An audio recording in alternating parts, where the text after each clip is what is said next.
Respon Susi Pujiastuti lihat aksi Puan tanam padi saat hujan.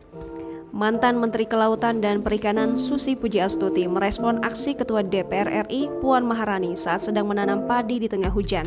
Aksi tanam padi Puan dilakukan saat ia mendatangi area persawahan Sendang Mulyo, Sleman, Daerah Istimewa Yogyakarta pada Kamis 11 Oktober 2021 lalu.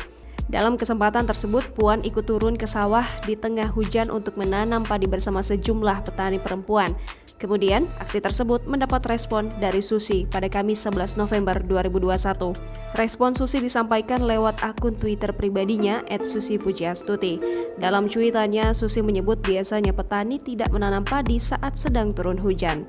Sontak, respon Susi tersebut langsung menjadi sorotan oleh warganet di Twitter.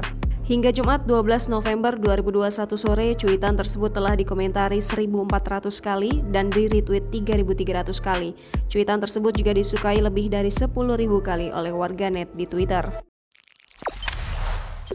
Jangan lupa subscribe, share, komen, dan like ya!